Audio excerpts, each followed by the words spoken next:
Yeah.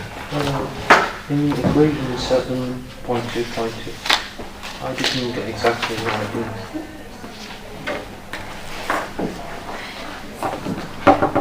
7.222. You mean that's a definition of the action of the thing, yeah? This we, that's just like a definition, but it follows from the basic thing that you already know from relativity and, tensors. For the tensors, when you have some, let's say some tensors, I1, I2, up to I, let's take a second rank tensor, let's say Ij, right? And I want to apply some, say, rotation group. Suppose this I and J are the three directions. I and J go from 1, 2, and 3. Okay? So this is like a vector in 3 dimensions. If it was just one index here, let's say I, then this would be a vector in the 3 dimension, right? So how does the rotation group act on it? It will act on this index, right? So if I apply some G belonging to SO3, which is a rotation element, this will act on this T. So Ti will go to some T prime, where T prime I will be Gij Tj, right? Where G is the 3 by 3 representation of defining representation of SO3. Okay. G is the, as you remember, it's the orthogonal matrices with the determinant equal to 1. Okay, 3 by 3 matrices. So that's how it will act. Now suppose I have two, so what it means, this group is, taking the I index and rewriting it in terms of combinations of Tj's, right? There's some kind of combinations of them, right? And it's a very specific, very precise combination, very specific combination, which is dictated by which element of SO3 you are taking, right? It's just a rotation of the vector, geometrically you see, right? Now, what is happening when I have two indices, then each of this index is transforming like that, you see. So this will become, under the same group action, it will become T, G, I, say I prime, G, J, J prime, T, I prime, J prime. That is the level of finite group. This is, I think this you are familiar, right? This you have seen, I think, also in special relativity, where you have Lorentz group rather than SO3, the Lorentz groups which mixes space and time. But it's also true for SO3. No? I mean, any rotation in the space. That is at the level of finite group element. Now, suppose that G, you are looking at the infinitesimal elements now. Infinitesimal elements. Infinitesimal elements. Okay. So we write G as the identity plus some small, say, epsilon times x. So now we look at how does a T change. So T, since the group element is identity plus x, if I had just applied identity, then T will go to T, nothing will change, right? So what we want to look at is the action of this, which means I want to take the difference T prime minus T, right? Because identity will take the T to T. So epsilon, the action of x, the infinitesimal change, right, will be the difference. Okay. Now let's just evaluate that, and let's substitute this G equal to that. Then this is the same as delta Ij, because identity is as delta I prime. Identity matrix is delta I prime, right? Plus epsilon x I prime, okay, times delta j prime plus epsilon x j prime, acting on t times ti prime j prime. Okay. Now just open it up and keep up to the first order epsilon. Then the first term at the 0th order is simply that, this times that, which gives you back Tij. Right? But that's just the action of the identity. Okay. Then the first order term will be sum of two terms, you see, x I prime times t. Now you see, now this is, but this times that, acting on that, right? So delta jj prime does not do anything to the j index, so this will become I prime j plus x jj prime Ti j prime. So you see, it's a sum of terms where each term is obtained by just action of the Lie algebra on one of the indices, and then you sum it up. So that is so it's just a general. I mean, now you can take it to any number of indices. No, on each index, the Rx, the representation of the Lie algebra element, not the Lie group, Lie algebra element, will act separately in each of the terms, one at a time, and then add it up. So it just follows from the group action, and then you just go to the infinitesimal element.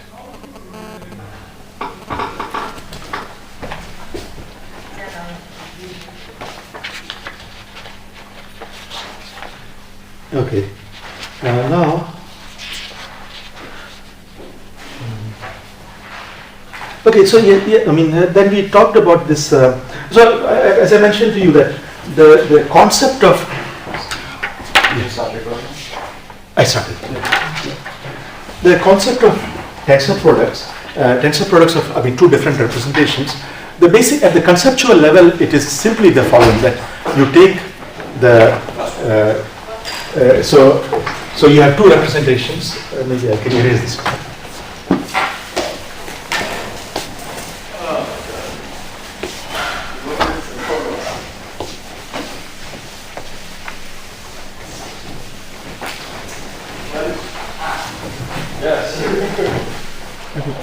So just to repeat again very quickly, is that, I mean, if I'm looking at SU2, right? So I will say I take spin J representation and take the tensor product with the spin J prime representation. So let me just write J. So this means that spin J representation. So there are 2J plus 1 vectors here, 2J plus 1 dimensional space. And there is a spin J prime representation. This is 2J prime plus 1. Now this tensor product representation is not, so what it means is tensor product means that when I apply the Lie algebra of, so I will put here S, so the Lie algebra of SU2, so it will be, so when some X acts on that, what it will do? It will give you Tj, Tj, this is to indicate that this is the representation in J dimension, in J spin J, which means it's 2J plus 1 times 2J plus 1 matrices. Right? So this is just I hope this notation is clear, right? So this is the spin J representation. So P of X representation. Maybe I was calling R, right? So let me call R. We were using R for the representation. So Rj, just to indicate that spin J, which means, this of course implies, these are all matrices of 2J plus 1 times 2J plus 1 matrices. And then, so this, and similarly there will be a Rj prime. So what you will get is that this acting on, say, some, let's call this state V and that state W. So I'm taking the product of this. So this is spin J, and that is spin J prime. So this is a 2J plus 1 dimensional vector. So this, you should think of it as a 2J plus 1 column vector. And this is a 2J prime plus 1. So this is 2J prime plus 1, and this is 2J plus 1 column vector. So the action will be this. So that when I apply X on that, what I'm going to get from that rule, it will be Rx in the spin J acting on V times W plus V times Rj prime of X acting on W. Okay. So this is a 2J prime plus 1 vector, this is a 2J prime plus 1 times 2J prime plus 1 matrix. So this product is going to be 2J prime plus 1 vector, right? So this is the way that's.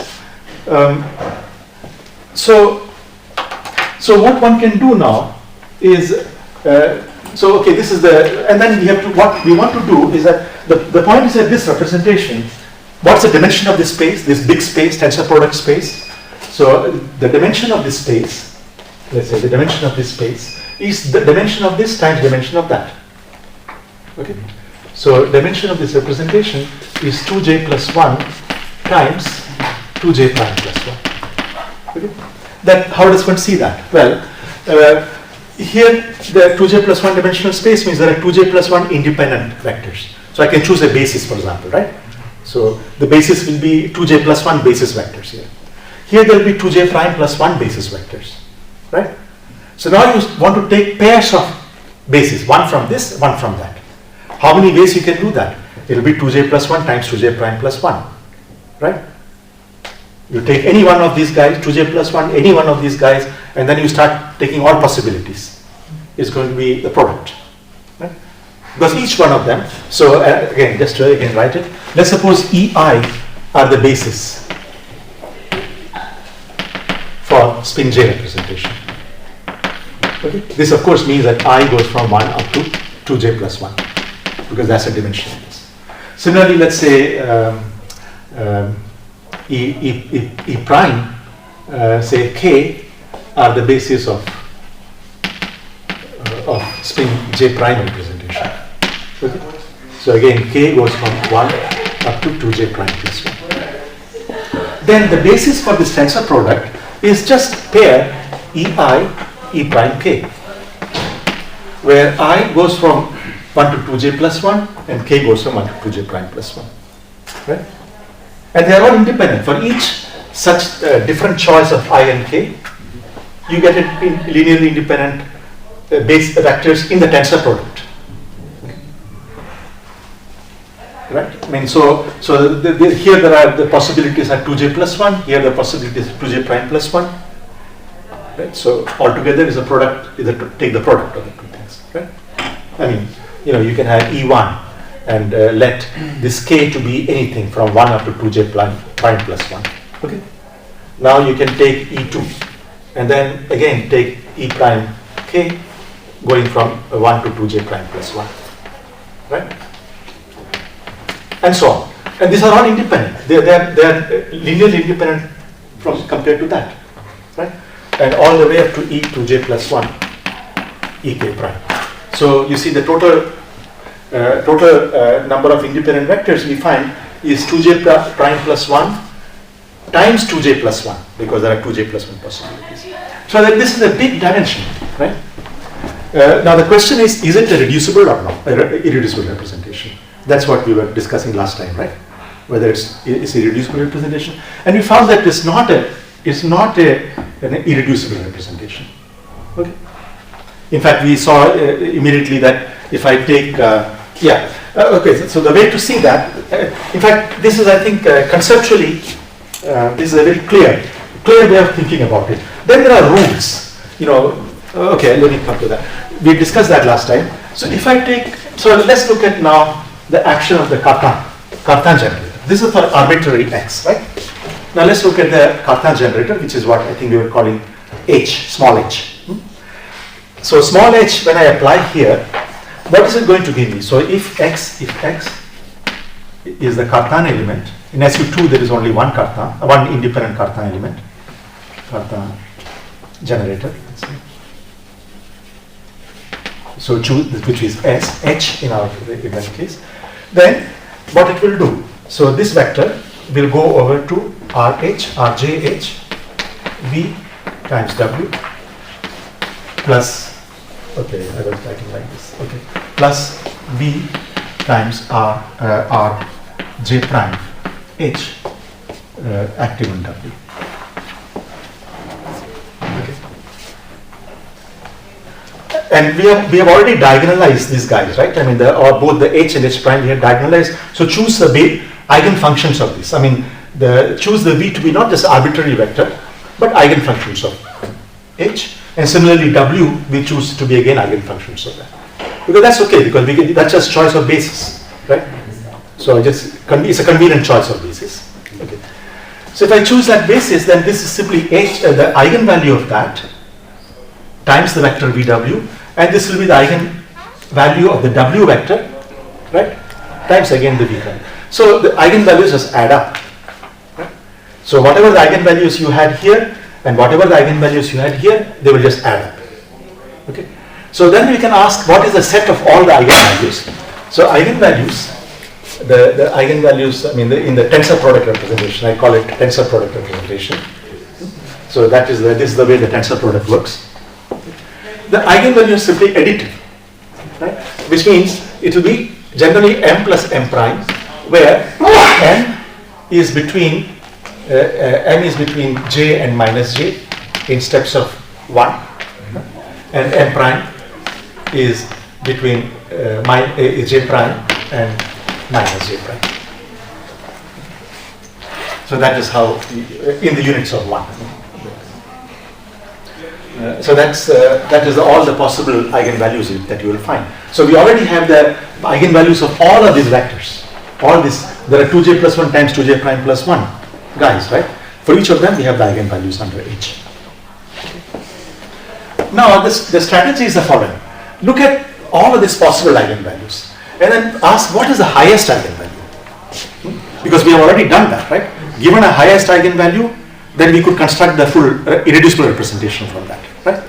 So the highest value is clearly j plus j prime. So highest eigenvalue is j plus j prime. And this is clearly a highest weight state. You can see explicitly, because if I had taken both of these guys to be the highest weight states, respectively of spin j and spin j prime, then by definition this is going to annihilate that, right? This is j. So This is all of H. I repeat that again. This is all of H. This is carton. Not the. No, the Okay, SU2 in there is only one generator, right? Okay. For the Cartan. In SU3 it becomes more complicated, but I mean SU2 is just one generator, which is called H. So Cartan subalgebra is simply any number times H. yeah. So Because you said it's Annihilate. annihilated, but actually this is all of H. Sorry, you're right. Absolutely, you're right. So what I'm talking about is E plus. Sorry. Yeah. That is a very good point. E plus. Rj of E plus annihilates that. If so, don't apply. So highest weight state was something which was annihilated by E plus, the raising operator. Yeah. So now if I apply the tensor product to the raising operator representation, tensor product representation, then you'll get sum of two terms. One where this E plus is acting here in the appropriate representation, and the other where E plus acts on that in, again, suitable representation in the corresponding representation. But these guys, if I take j and j prime states, right, then both are highest weight of individual representations, so they will be annihilated. Okay. So this means that this state is indeed annihilated. Yeah, sorry, that is a big mistake. Yeah, I meant E plus. So annihilated by the raising operator.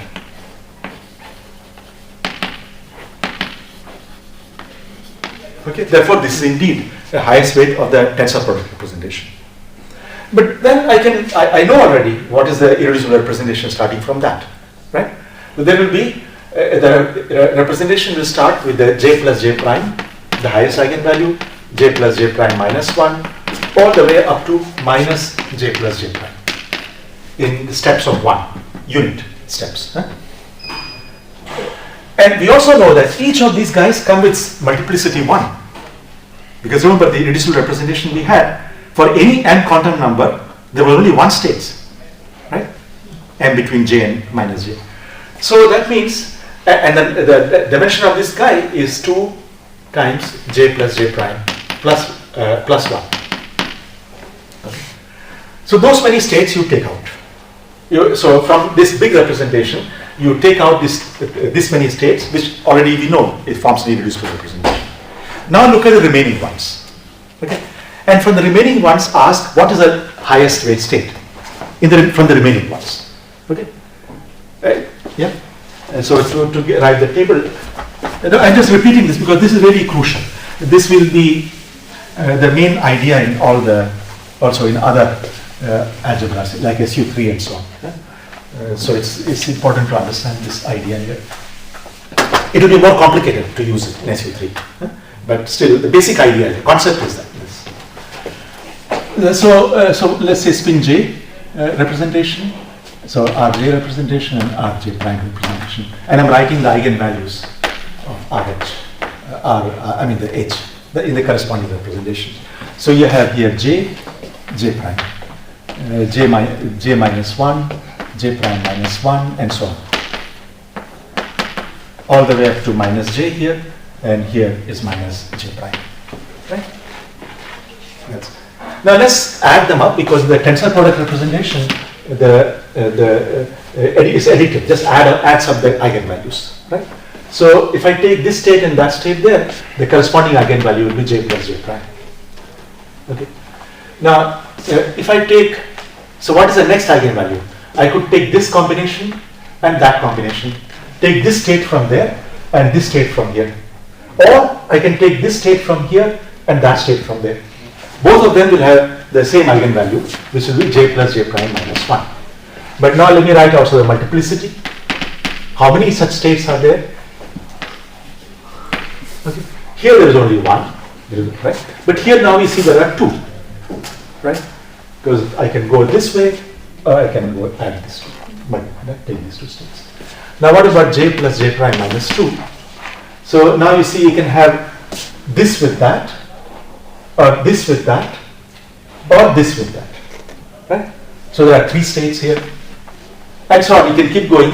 And you can keep counting these multiplicities. So, okay, this I'm assuming that j and j prime are sufficiently large, because in the borderline cases it could have happened. Suppose j was half, then this is already minus half, right?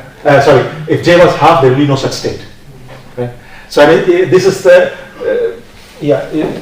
So it will not be, this pattern will not continue. This is only if I'm assuming that this state exists, right? But it could be if j is small, this simply doesn't exist, right? So in that case, it will not be 3, it will be something smaller, right? Okay, so you have to do it. Maybe one can just do it also for some specific cases. Let's just take a simple case: spin half with spin half, just to take that. So if I take, so j equal to half and j prime equal to say half, or even let's say 1. Okay. Then here I have a plus half and minus half, two eigenvalues. Here I have 1, 0, 1, 0, and minus 1. Okay. So the tensor product eigenvalues will be, highest will be half plus 1, so 3 half, and the multiplicity will be 1, right? Because there's only one state. Now let's take the next guy, which is 1 half, and I have two possibilities. I can take this with that, or that with this, right? So the multiplicity 2. Now let's look at the minus half.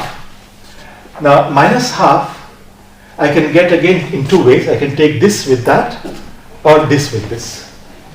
So you have again two states, not 3, right? That is because you see this guy didn't appear, right? And then let's look at the next one, which is minus 3 half. Well, there's only one way. You get this one. Yeah. Okay. Now what do we do?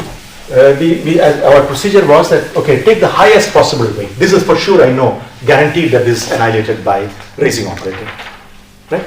So for sure I have this representation, the spin 3 half representation, as one of the irreducible part of this tensor product. But that takes care of that has plus 3 half, again exactly these guys, these eigenvalues. But for each of them, there is multiplicity is only 1, right?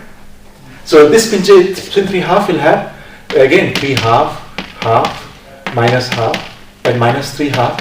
But each of them come with a multiplicity 1. This is the important point of SU2 representations. That for every eigenvalue in a irreducible representation, there's only one state. I mean, there's only one linearly independent guy. So it's one dimensional. Okay? This will not be true in SU3 in general. This is a special feature of SU2. Okay, so we have this. So I know that this representation exists here.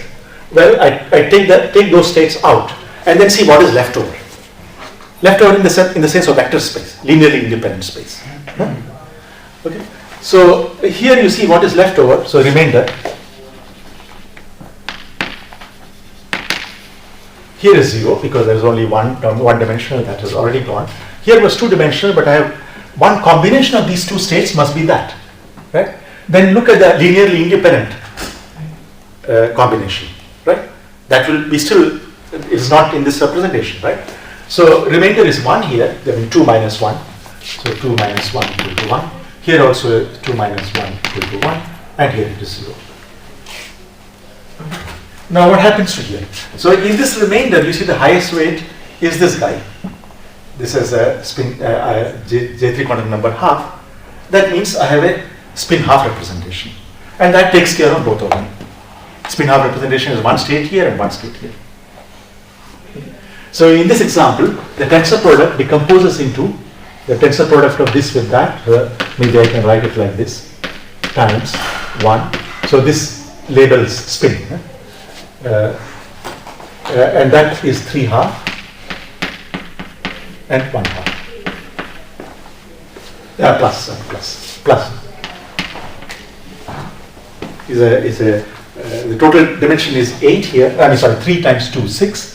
This is 4-dimensional space and that is 2-dimensional space. So we are adding, it's a direct sum of two vector spaces, not product. In the sum, the dimensions add up. In the product, dimensions multiply. So this is the basic principle, which basic procedure. So here you can see the same kind of thing. Suppose J and J prime are sufficiently large, so that all these states exist. J minus 3, J prime minus 3, etc. are there. In that case, you see this combinatorics goes on. The next point, J plus J prime minus 3, you will find 4 states. Okay. So what's going to happen? First, you take the highest weight, which is spin J plus J prime representation.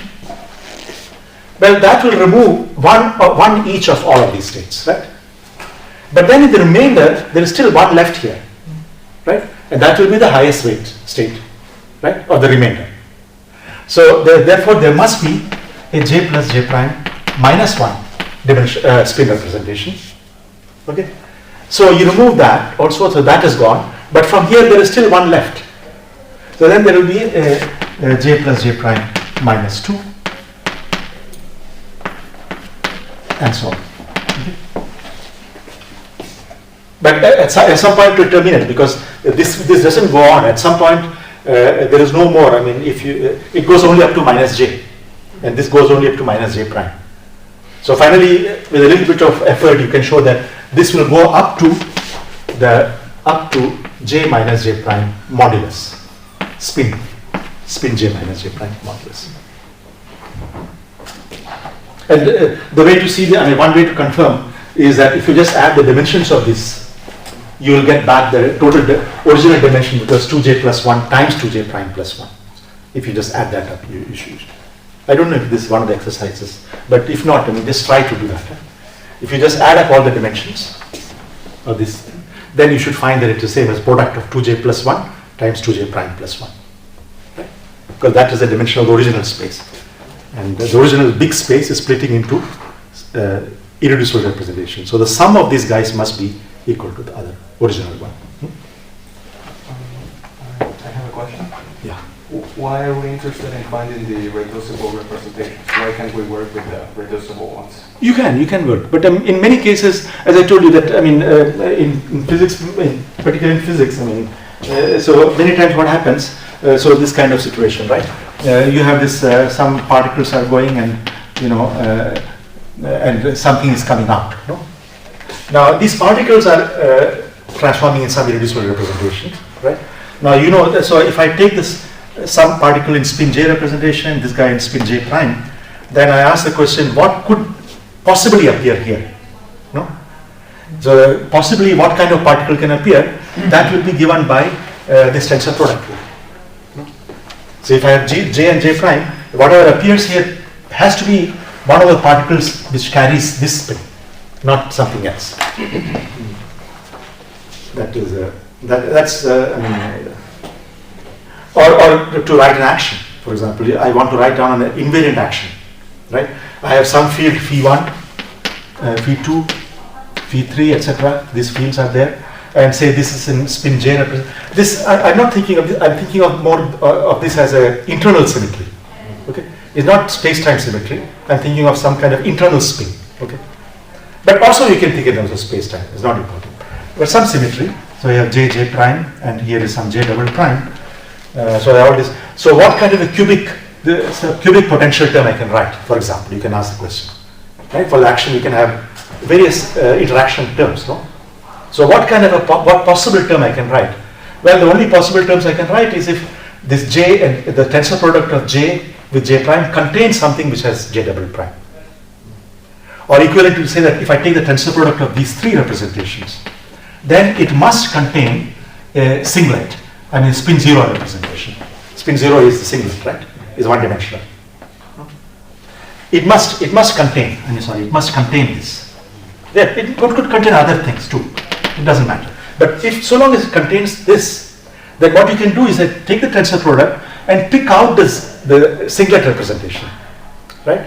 And that will be done by this decomposing in terms of irreducible representation and finding out what is the singlet guy. No, that particular combination you can write here. Potential. Why must it contain the singlet? Otherwise, it will not be invariant. I mean, suppose this right-hand side did not contain singlet. Yeah. So it will be all non-zero spin representations will appear, right? Mm-hmm. Then the product, from this product I cannot construct an invariant.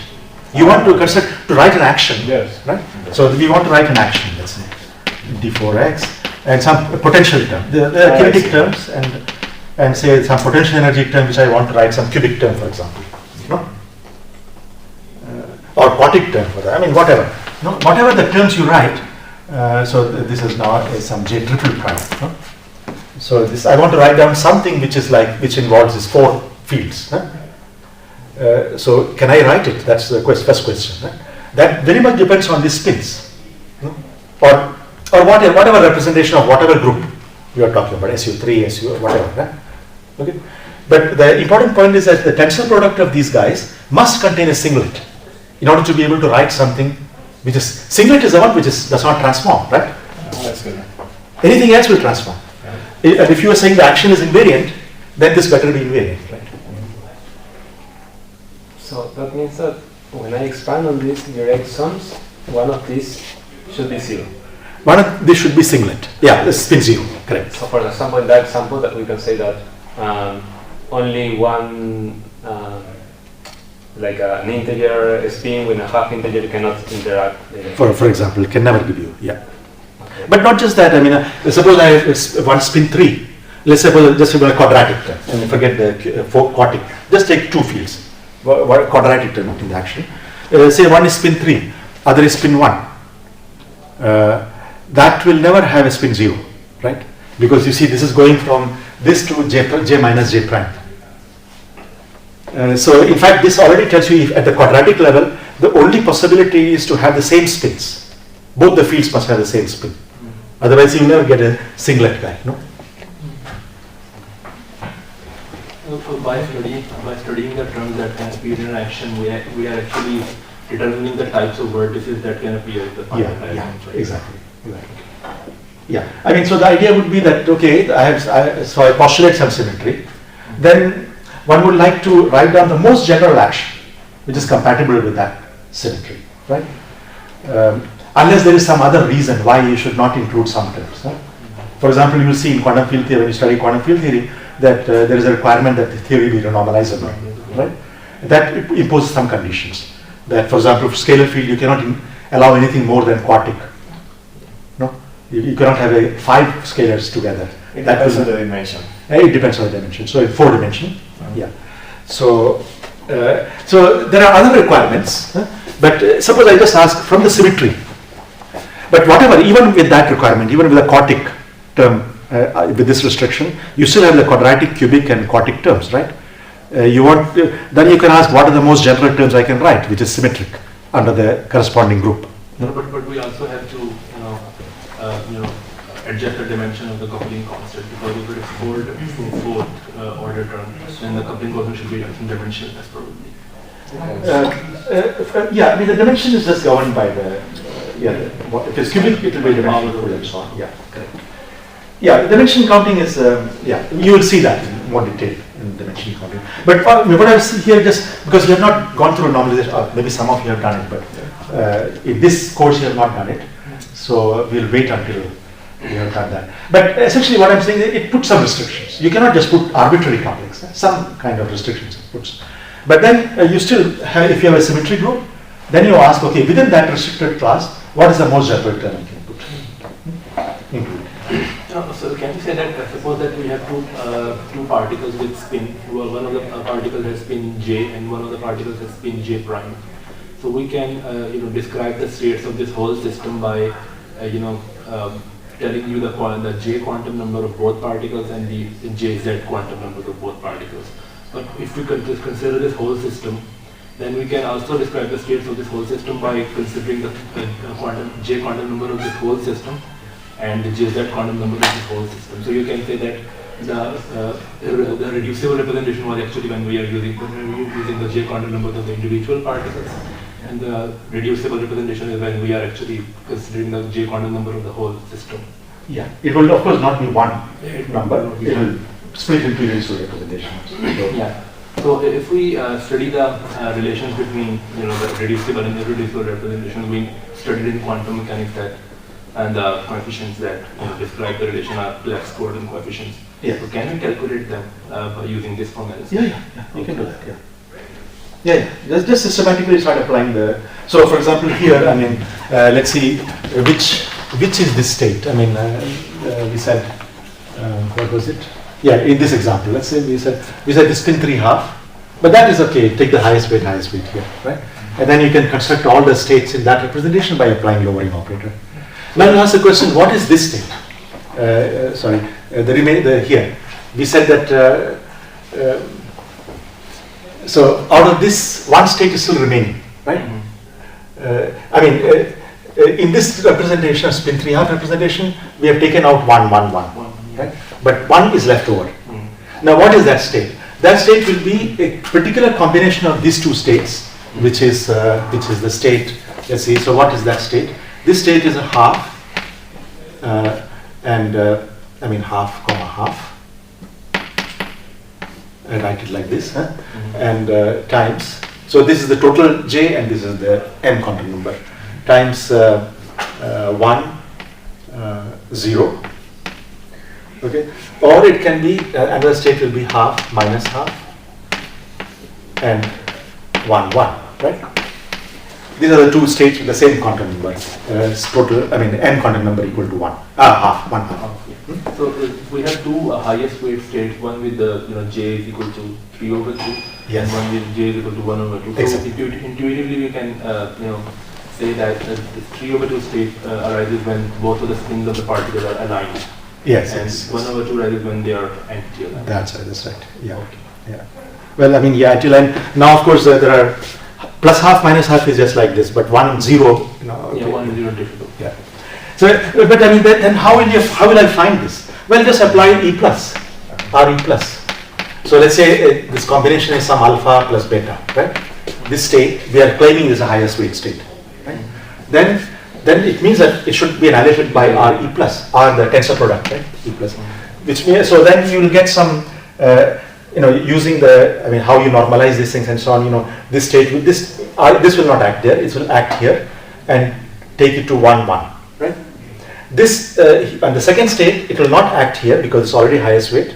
This will act and take it to half, half. So you'll get alpha times some number plus beta times some number times that one state, right? Times the highest weight there. And that should be 0. And that by solving that's equal to 0, you solve for alpha, beta, say, as a function of alpha. But to get those numbers, you should know how the RE plus acts here and how RE plus acts there. It's going to be, of course, when RE plus acts on 1, 0, it's going to be, of course, 1, 1 times some number. Right? Those numbers depend on how you have normalized and so on. Okay. And similarly here, it will be some number. So this way you can determine all these numbers actually, but step by step. So the next, suppose I go to now, so that takes care of this and that, right? Now you go to the j minus j prime minus 2, j plus j prime minus 2. Then you'll have 3 states altogether, right? And out of this, one has come here, other has come there. In that representation, there is one left over, which should be again a highest weight. So then you apply RE plus on this and require that that is equal to 0, right? So that will again give you one condition. So this way, you can do it. So I'm saying conceptually it's clear, no? In practice it starts becoming very cumbersome if the representations are large, no? Yeah, that's why we are looking for irreducible, because the computations become difficult and the matrices are big enough. Yeah, but also to decompose into irreducible representation becomes difficult, right? Also, although, yeah, here we immediately see what it is, but I mean, that this is all there is, that these are the representation. But if you want to construct exactly the states in each of these representations in terms of original tensor product, it starts becoming very messy, no? In practice. Yeah. So for this reason, there are various, the methods, which I will not discuss here. We already discussed a little bit on the tensors, writing tensors, where all the indices are on the same representation. That works only if this tensors T, I, J, K, etc. I, J, K, etc. So these are all transforming in the same representation. So for example, in SU2, I could take all of them to be the fundamental representation. So each of these indices are, values are 1 and 2. No? They're only two-dimensional. Each of them is two-dimensional. No? So then you can, as we saw last time, that if you have this tensor, then if I apply any, the symmetry group basically, you can use a symmetry group to construct irreducible representation. For example, we saw that, just take a pair, for example. The symmetric in Ij or antisymmetric in Ij give you two different, some irreducible representations. Okay? Yeah. So this goes through, and I think we also worked out for the three indices where the symmetry group was more complicated. You can take totally symmetric, totally antisymmetric, but then that still leaves the kind of mixed symmetry. So by going through all that procedure, you can construct the irreducible representation. Sometimes it becomes easier that way. And there is a whole recipe which goes under the name of Young-Pablo. Okay. But I think I'll just stop that and discuss SU3. Started discussing SU3 today. Maybe I will come back to that Young-Pablo discussion after the SU3 discussion, because for SU2 it was not needed. SU2 is so immediate to get all this irreducible representation. You don't need that. But SU3, etc., it starts becoming more complicated, as we will see already from there. One question. Why did you say that in the spin we have, for this case, it has multiplicity 1 for each of the states? That we saw. That we saw already the construction. Remember, we constructed any spin J representation, irreducible representation, and how we obtained that. We took the say these are the m quantum numbers. So I started with the J. This is the highest weight. I see. And then you apply E minus. I see. Let me just repeat that because it's crucial. I think, maybe it was not, maybe I didn't emphasize that point. So now I start applying E plus, R E plus, E minus, sorry. So R E plus annihilates that, right? Gives you 0 because that's the highest weight. Now I apply R E minus, I will get a J minus 1 and so on and so forth. J minus 2, etc. All the way to minus J. Okay. This was, of course, after this was not immediately obvious. We had to prove that actually, no? That the lowest one is actually minus J. No?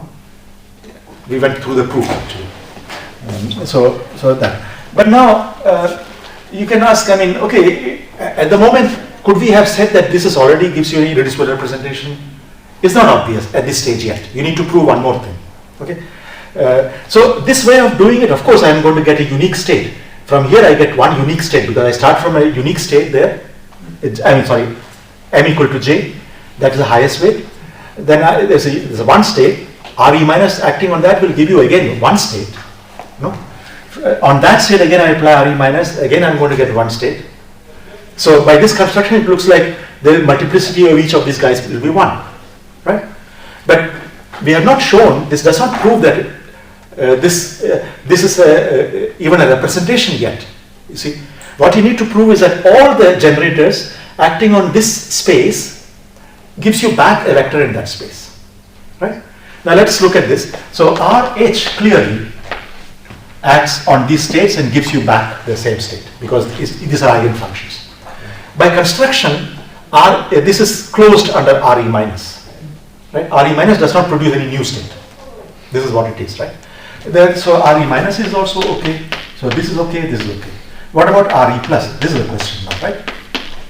So what we need to do is to start applying Re plus on these states that we obtain by this procedure and see what happens. For example, if I apply Re plus on this, for sure it's going to give me some state which has eigenvalue j minus 1. But are we sure that this is going to be the same state or comes some linearly independent state? You see, this is the point here.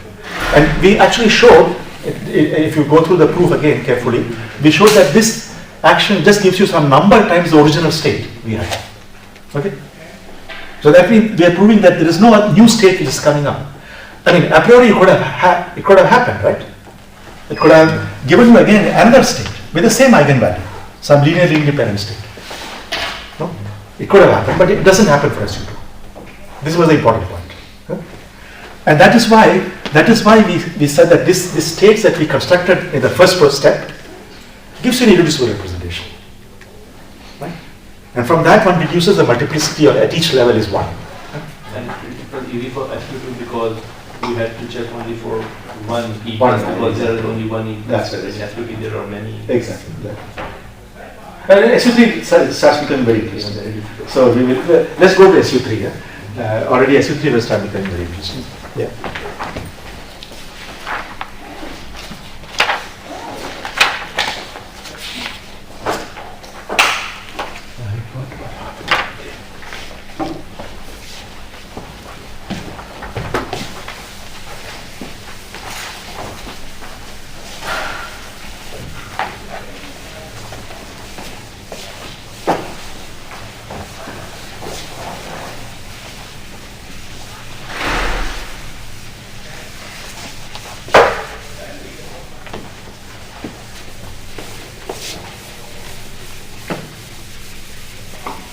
Okay, so SU3, so SU3 was just we defined SU3 is defined as the group. Let's say the group. SU3 is defined as the 3 cross 3 unitary groups. I mean the set of unitary matrices with determinant equal to 1, with dit equal to 1. So this is just one of the SUN. We already discussed SUN to some extent, right? When we discuss examples of groups, we already discussed SUN. So in that particular SU3, the dimension of this, so this satisfies if U is a matrix, U belongs to SU3, then it means U dagger U is equal to identity matrix. So these are 3 by 3 matrices, and determinant of U is equal to 1. This is the condition. Okay. So, yeah. And of course, we also saw, so this was at the level of group, the dimension of SU3 is 8. It was in general n squared minus 1, SUN is n squared minus 1. And the way to see this is, well, there is this condition, right? If I take U dagger U, first of all, this is Hermitian, right? If I just take any matrix U, 3 by 3 complex matrix, and I take the multiplied dagger here, then this guy is Hermitian, because the dagger of this, U dagger U, dagger is equal to, you have to change the order, so you get U dagger U again, right? So it's Hermitian. So whatever it is, it's going to be some 3 by 3 or n by n matrix, let's say 3 by 3 matrix, which will be Hermitian. Of course, it means that the diagonals are real, right? Because Hermitian matrix diagonal is going to be real. And here, this side and this side, whatever appears here, this will be just a complex conjugate of that. Right? So when I want to solve this equation, this is equal to identity matrix, which means 1, 1, 1, and everything else 0. right? That is what we want to solve. We want to solve for that. So how many equations we will get? First of all, these diagonals are all real. So this just tells me that the diagonal elements are all 1. So there will be 3 real equations, right, from that. Then 3 real equations from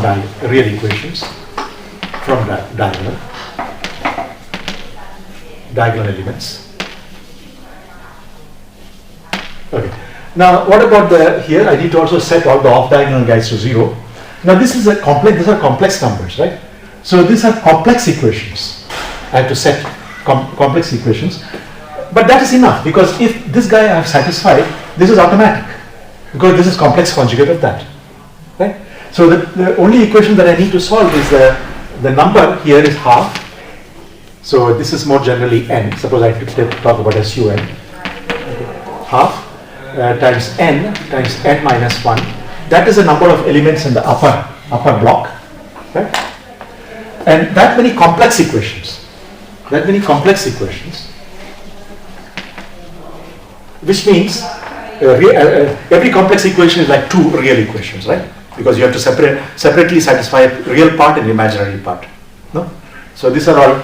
So therefore, n times n minus 1 real equations. I mean twice this, and there is n here. So total number of equations is that, which is n squared.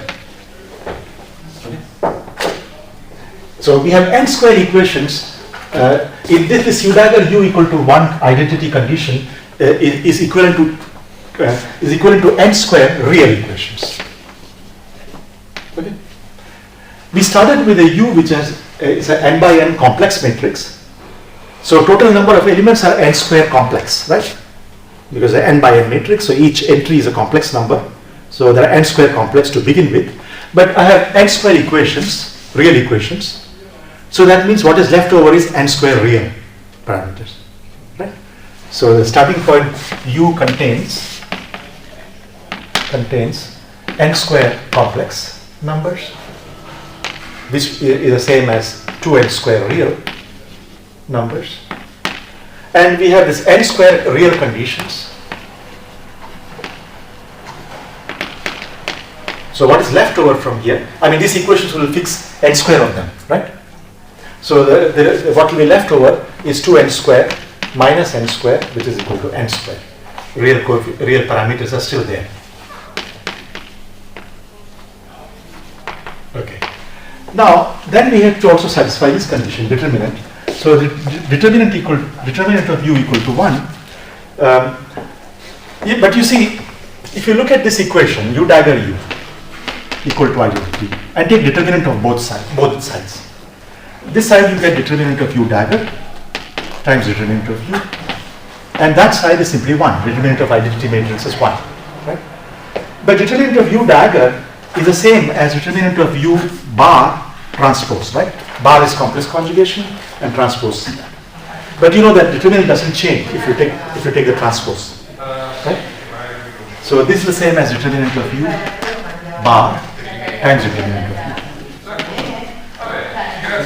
which means determinant of U mod square, and that's equal to 1. Okay.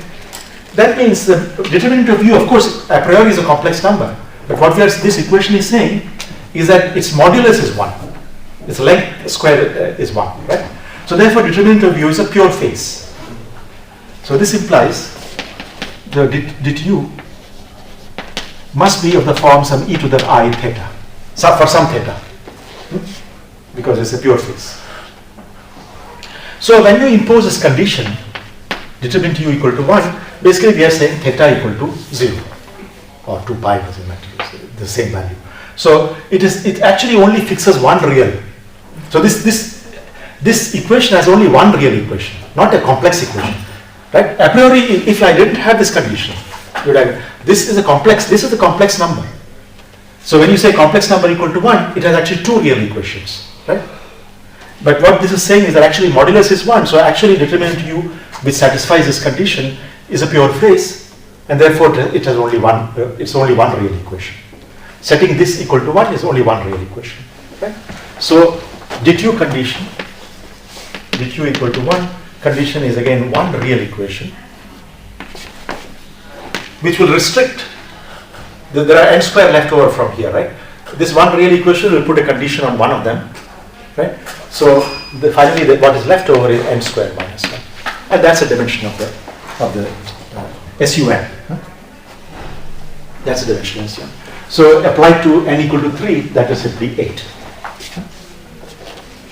Okay, I think this maybe I've already said all these things. So probably, if I'm repeating this again and again, so please tell me to not to repeat, so that I can go on, because there are a lot of things to cover actually. I mean, still. And today is what, 8th lecture, right? Yeah, probably yes. Yeah. All right. At the level of algebra, the counting becomes even more easy.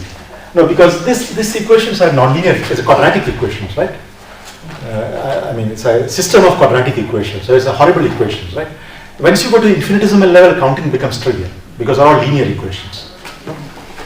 So if I now go to the Lie algebra of SU3 or any SUN, let's say SU3, what will it be? It will be, so we are writing SU3 element U as identity plus say epsilon times some x. Okay? Because we are looking at the infinitesimal plus higher orders, but we don't care about higher orders. Then epsilon is some real parameter. The U dagger is going to be again identity plus epsilon times x dagger plus so on. So now we want U dagger U equal to identity. This is our equation, right? We want to satisfy that. And that, if I open it up, so first of all, the identity, like that. And then look at the order epsilon term. So there will be a term where this multiplies that and this multiplies that. Shouldn't there be an index on the? Sorry? Shouldn't there be an index on the the generator and the? Yeah, but at the moment I'm just writing any arbitrary n by n. Of course, then I have to find a basis for that. No? Yeah. So we're just counting now how many parameters are basically this stage. Yeah? So you get here x dagger plus x, right? Plus higher order, epsilon square order. So at this stage, since we want this to be identity, then of course this must be 0, right? And that tells you x is an anti-Hermitian. Sometimes it's more convenient because you want to usually work with the Hermitian. So you just put an I there in the beginning. No? So this will become minus I. Right? And in that case you will find it will be I epsilon x minus x dagger. But it's not very important. In one, if I don't have an I there, then this will be anti-Hermitian. If you have an I here, then this will be Hermitian. Okay? But that's of course obviously, if I start with Hermitian matrix multiplied by I, it is going to be anti-Hermitian. So that's not important. But it's just a matter of, we are more used to working with the Hermitian matrices rather than anti-Hermitian. It's not, conceptually there's no problem with that. Okay, so we have, so X must be Hermitian. So I will use this I. Now determinant equal to 1 condition, as we saw before, that at the infinitesimal level determinant condition is the same as a trace condition. I think we discussed that before, right? So determinant condition implies that trace of x is 0. So these are the conditions.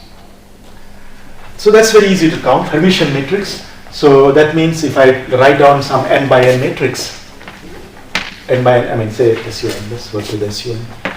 N by n matrix, Hermitian means, these entries are real, okay? And this guy is a complex conjugate of that. So how many, the diagonal will be n parameters, n real parameters, and here there are plus half n times n minus 1 complex parameters. So this is real and that's complex. This is equivalent to that many real. So many real parameters. But we have a tracelessness condition. That means the sum of these guys is equal to 0. Okay. That means it's not this part which we counted n is not n, it's n minus 1, right? Because the trace is 0. The sum of these guys is 0, so therefore I can choose, say, this guy is independent, but then this will be minus the sum of all that. So this is not an independent parameter, right? So altogether, from this n minus 1, yeah, so n square, so this becomes equal to n square minus 1, which is the same counting. Of course, it has to match. But you see, this counting is much easier, right? Because it's a linear equation. So this is a linear equation, right? Here. Whereas that is kind of non-linear. U dagger U. It's difficult to. Okay. So at any rate, so we have. So what we're looking for is the algebra of all the Hermitian generators which are traceless. So in particular, now we go to 3 by 3. Now this is given in. If you have all the notes here in 48, page number 48, there is the basis is chosen. So it should be 8-dimensional. So then we should find 8 linearly independent generators, right?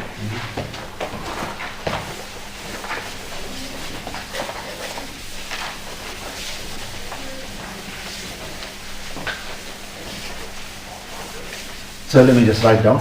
I just write down this here.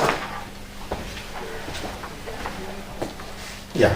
So we define these are, I think, these are called Gell-Mann matrices. Gell-Mann matrices. Gell-Mann. I think he was the first physicist to use this thing, this SU3 and so on in the context of particle physics. So the generators are lambda 1 equal to, let me just write down ones. Okay. Lambda 2 is 0 minus I 0, 0, 0. And lambda 3 is 1 minus 1, 0, 0. Okay. Then lambda 4 is 0, 0, 1. Lambda 5 is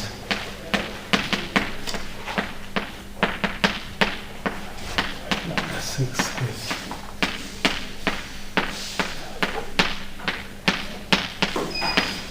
and lambda 7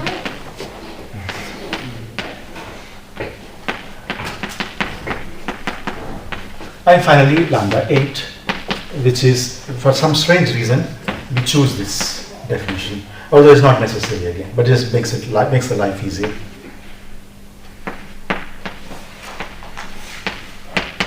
Okay. Now you see, okay. So you see all of them. These are all clearly Hermitian, right? Because whenever there's an imaginary, you see this, it becomes antisymmetric, and when there is only real, that's symmetric. This is symmetric. This is symmetric, and so and this is symmetric. And finally, the diagonal ones are only 2 of them: lambda 3 and lambda 8. And they're traceless. 1 minus 1, 0, and 1 plus 1 minus 2, 0. Now, this bit strange kind of normalization here. This is 1 over root 3. And actually, this is done just to ensure that you can check one thing. If I take lambda A, lambda B product, and take the trace of this, okay, they're all equal to 2.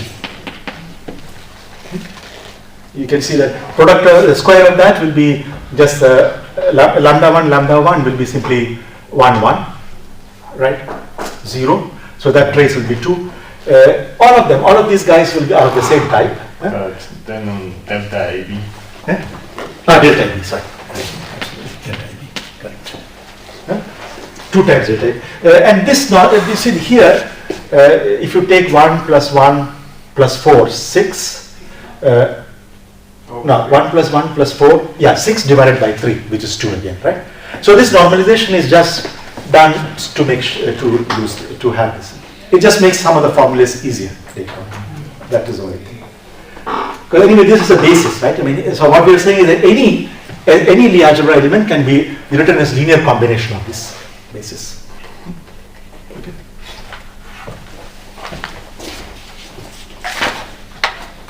Okay. Now, what you see immediately that some very nice structure appears here. if you take, say, this guy and that, this is, look, if I just forget about all the third row and third column, that's exactly this polymatrices, right? Yeah, sigma 1, sigma 2, and sigma 3, right? So if you, just remove the third column. Now look at here.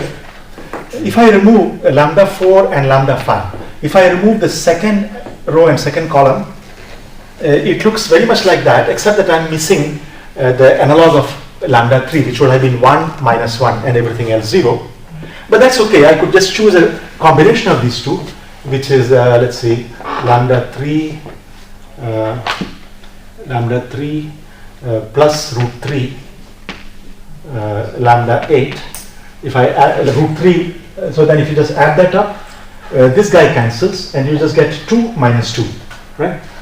So I take half of that. This will exactly be 1, 0, 0, 0, 0, 0, 0, 0, minus 1. Okay? So we are saying lambda 4, lambda 5, and this particular combination behaves exactly like the polymatrices if you remove the second row and second column, right? And similar, finally, if you just now look at the, so we are saying, let me just write this down. So there is a group lambda 1, lambda 2, lambda 3, okay, which is, if I remove third row and column, you just get the polymatrices, sigma matrices. Which of course means, in particular, that the commutation relations of these things will be exactly like that of the polymatrices, right? Which is that means there is an SU2 subalgebra here. Okay. On the other hand, I can also take lambda 4, lambda 5, and this particular combination, half lambda 3 plus root 3 lambda 8, and this will be again remove now the second row and column, and again you get a sigma. So there's an SU, this means that there's an SU2 subalgebra. There's an SU2 subalgebra. And finally, if I take lambda 6 and lambda 7, and this time take take what I should do. I want to cancel this time this guy, no? So perhaps, I'm not sure, let's see, half lambda 3, maybe minus lambda 3 plus root 3 lambda 8, right? If I do that, so I subtract, so root 3 times that, and from that I subtract from here. So this one cancels, 1 minus minus 1 adds up 2, so 2 minus 2 and half of that. So that will be again a polymatrix. So this gives you another. So now this is like, and then remove the first row and column, and again gives you sigma. So again another SU2 subalgebra. Yeah, this kind of pattern goes on for other algebras also, more complicated algebras. You can always identify various SU2 subalgebras. Okay? So it is true that we have this SU2 subalgebra, this SU2 subalgebra, this SU2 subalgebra, but you can also see that this SU2 subalgebra does not commute with that. Okay, doesn't commute. No? So it's a very complicated kind of embedding of various SU2s. So inside this big SU3, you have one SU2, second SU2, third SU2, but they don't commute with each other. Okay. So for example, if you take the lambda 1 and or take lambda 1 and or just to take a simple thing, commute lambda. Let's see if lambda 3 and lambda 4 commute. No? So, but you can see just simply you can very quickly see that it doesn't commute. Huh? For example, when I multiply lambda 3 with lambda 4. So if I look at lambda 3 with lambda 4, I'm going to get 0, 0, 1. Here, so what is it? So the next row, everything is 0, right? And the last row, so everything is 0. That's lambda 3 and lambda 4. But what is lambda 4, lambda 3? If I multiply, so the first row is all 0. Second is also 0. And third row here is 1, right? If you take the difference between that, lambda 3, the commutator, you take the commutator, you get, no, is it, sorry, what did I do? I made a mistake, I think, somewhere. Lambda 4 with lambda 3, is that correct? That is 1. Yeah, so what you find, the difference between these two, so lambda 3, lambda 4 commutator is is I times, so 1 minus 1, which is 1 minus 1, is here, right? I times lambda 5.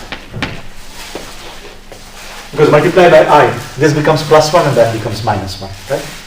So that's the difference. If I take this minus that, you get that. There has to be I in the computational bit, just like when you look at SU2, when you look at the polymatrices are Hermitian. But then on the right hand side, you should have I epsilon ABC sigma C. No? I is the structure constant. One is the structure constant. Structural constant, yeah. You can either define either epsilon ABC or I epsilon ABC depending on what basis you choose. No? So, I mean, yeah. So usually one just calls epsilon ABC as a structure constant to remove the I. No? So that just depends on what basis you choose. I mean, if you, so these are, I mean, we chose Hermitian, right? But doesn't matter. Even if I had chosen anti-Hermitian matrices, the commutator will be always anti-Hermitian. Whether these are Hermitian or anti-Hermitian, the commutator will be anti-Hermitian. So what happens, if I had chosen Hermitian here, then all the basis as Hermitian, then this would be Hermitian, but then the only way I can get anti-Hermitian result is if I have I then, right?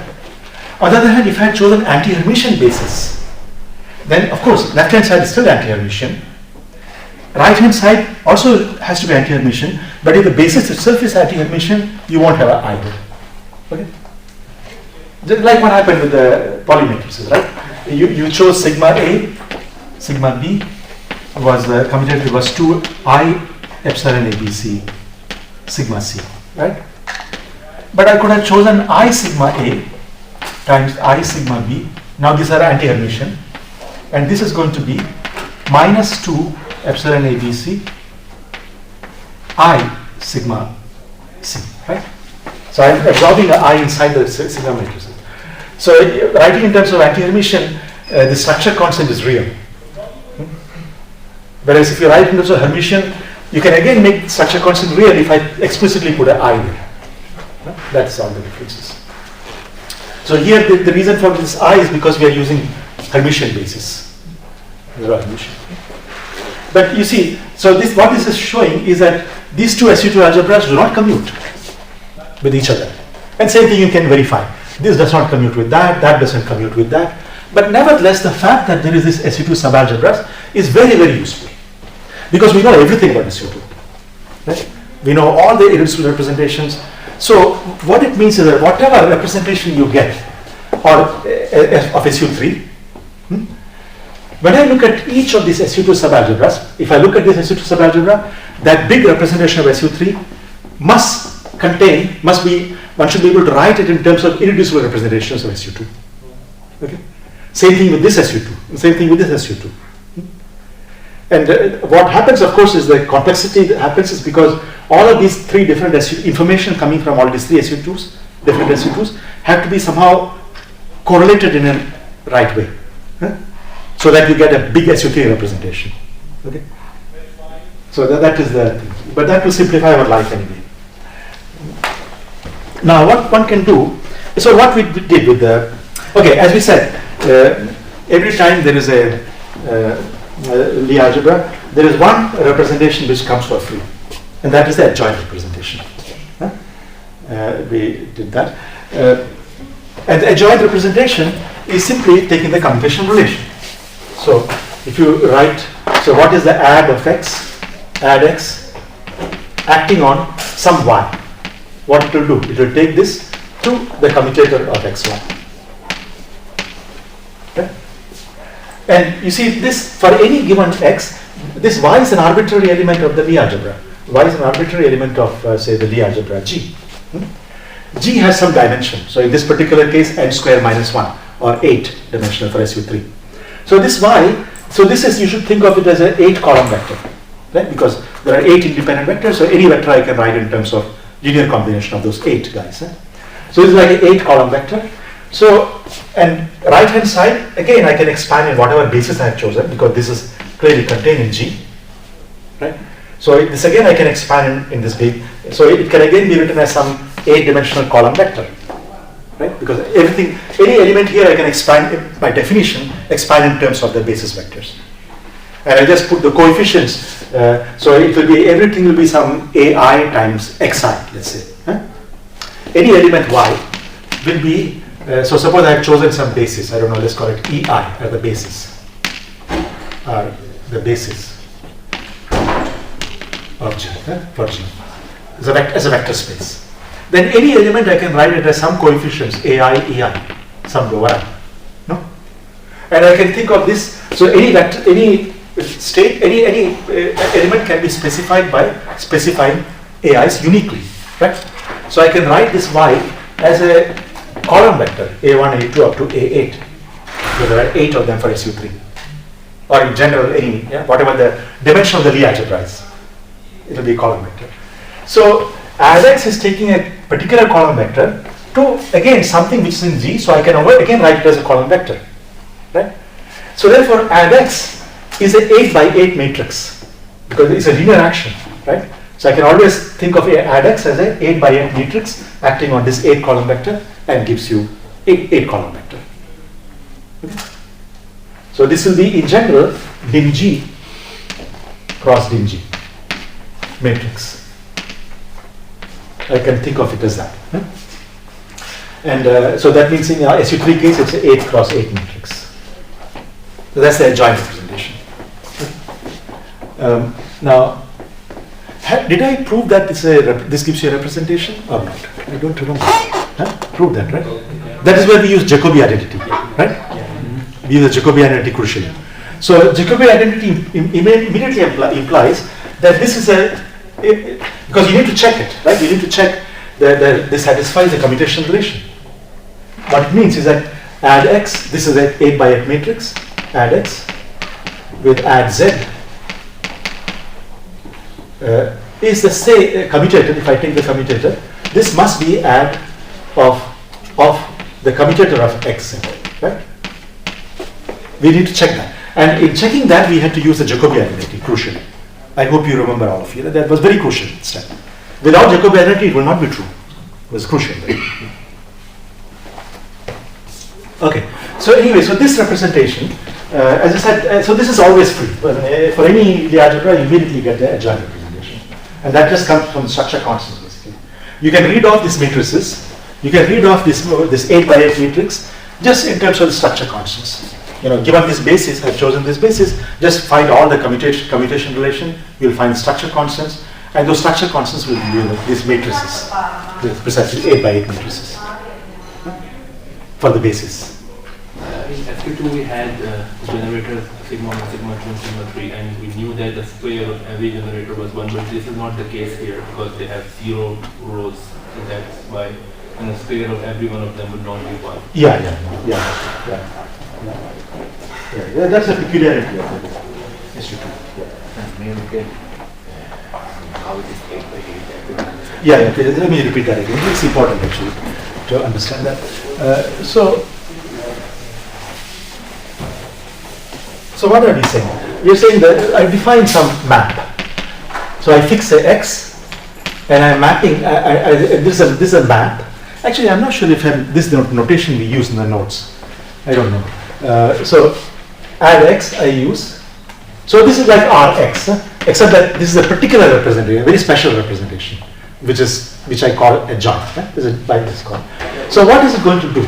It is going to act. So this is defined. In general, you see what does Rx do? Rx will act on some, if this is some n-dimensional representation, okay, then it will take a V which belongs to the n-dimensional vector space. So I don't know, V belongs to the, V belongs to this space. So V is n-dimensional space. So V belongs to V, and it will map to something, I don't know, W, let's say, that again W belongs to V. Right? I mean, it will map V to V. So more generally, I can say Rx takes V2. Any element of V will be taken back to the V itself, right? So if this is n-dimensional, okay, and furthermore it had various conditions, right? One of the conditions was that this was linear action. It means R of x acting on V1 plus I V2 plus V2, say two of them, or alpha, some numbers, alpha 1 V1 plus alpha 2 V2. So V1 and V2 are two vectors, and these are just numbers, because in this vector space you can multiply by numbers, no? Real or complex, that depends on your vector, whether vector space is real or complex vector space. If it's a real vector space, then you only allow real numbers. If it's a complex vector space, you allow this to be complex numbers. Okay. So this will be mapped to, so this will map to,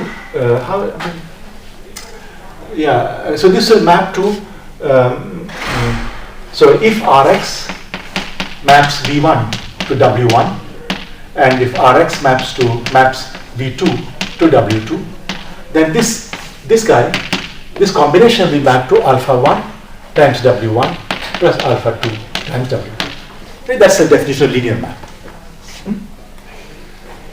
Furthermore, these maps, this X's are element of the Lie algebras, right? So there's a vector space structure there too, right? We have two vector spaces here. One is the X is itself in the Lie algebra, which is a vector space. Other is this vector space on which it is acting. So there are two vector spaces here. Whenever you have a vector space, there must be a linear structure. Vector spaces, there's always a meaning to add vectors, no? Multiply by numbers and adding vectors. They're still inside the original space. So this also is a vector space. So that linearity means, so we should ensure linear maps, also from that point of view, right? So it means that if I take alpha x plus beta y, x and y are elements of the Lie algebra. X and y are elements of the Lie algebra. Of course, then it implies that alpha x plus beta y is also an element of Lie algebra. So R of this acting on anything is as a map is the same as alpha Rx plus beta Ry. Okay. So you need to ensure the vector space structure on both, on the space on which it acts, but also it is compatible with the vector space structure in the Lie algebra. Right? That is one thing. Then there is one more, because the Lie algebra is not only the vector space structure, there is also the commutation relation. So you need to make sure the commutation relation is also compatible. Okay? And that compatibility was, so for the commutation relation should be also compatible with this. It means that R of xy commuted is the same as Rx, Ry.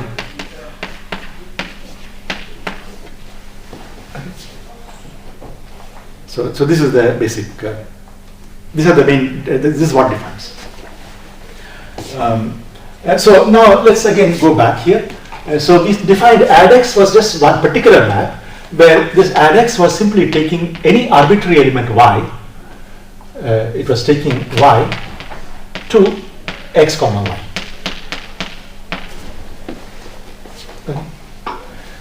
Now, remember this, if this v is in some vector space, if it was n-dimensional, then this Rx can be thought of as an n by n matrix, right? In general. This is true because it's a linear map, right? So this acts on some n column vector and it gives you back again an n column vector. Then this I can and it's a linear map, so therefore I can think of this as an n by n matrix, right? That is always the case, right? You can always do that. Well, one way to think about this is to choose some basis here and see what it does to the basis, and then from you can explicitly construct the elements of the matrix, individual elements of the matrix. Okay. So that is a notion clear that this any linear map acting on an n-dimensional space, you can think of it as an n by n matrix multiplication, right? Matrix multiplication by that. So that is a general case, but now in this specific case, what is happening? The space on which it is acting is the Lie algebra element, is a vector space itself, right? So it is the same as the dimension. So if let's say dimension of the Lie algebra is something, let's say D, okay, then this is a D-dimensional vector, is living in there. So, and it is mapping to X commutator Y, which is again inside the Lie algebra. So this is also the D-dimensional vector space, element of D-dimensional vector space. So this is a D by D matrix, right? So that's the idea. Add X is D by D matrix, where D is this dimension. D is the definition of that division. So, for example, SU2 case, what was it? Even though fundamental representation was a 2 by 2 by 2, poly matrices were 2 by 2, adjoint representation was spin 1 representation, because those are 3 by 3 matrices, right? SU2 has dimension 3. So, adjoint representation will be a 3 by 3 matrix. Okay? That was a spin 1 representation. Now, here we have SU3, which was defined via 3 by 3 matrices, 3 by 3 Hermitian traceless matrices, SU3 generators, right? But the number of generators is 8. So, independent generators. So, the corresponding Lie algebra, I mean, this value of D is 8, right? So, adjoint representation here will be 8 by 8 matrices. Of course, it will be horrible to write it down explicitly. You know, in the SU2 case, it was simple. It was spin 1 representation. It was very simple. But here it will be, I mean, we'll fill up several blackboards, you know, and erase them. No, we don't need to do that. Yeah, maybe I can stop here and start from here. Start discussing this Lie algebra. I think I'll remind you again, because that was crucial. I mentioned to you that this definition, to check that this add X satisfies all of these conditions. No, linearity is more or less obvious. That is, that is pretty obvious. Problem is this here. I mean, linearity, because you see this is linear in X and Y both. This definition is linear in Y and X, right? So this linearity conditions are immediate. The main thing is to check is this. Okay? But when you do that, you'll find that there will be triple commutators will appear. Okay, and that's where the Jacobi identity is used to prove this, to prove that. So yeah, we will start from here. Then the steps we'll use are exactly the same as what we did for SU2. That is to go first go to a Kaplan subalgebra, start applying construct the raising and lowering operators, and start applying. This is the same procedure.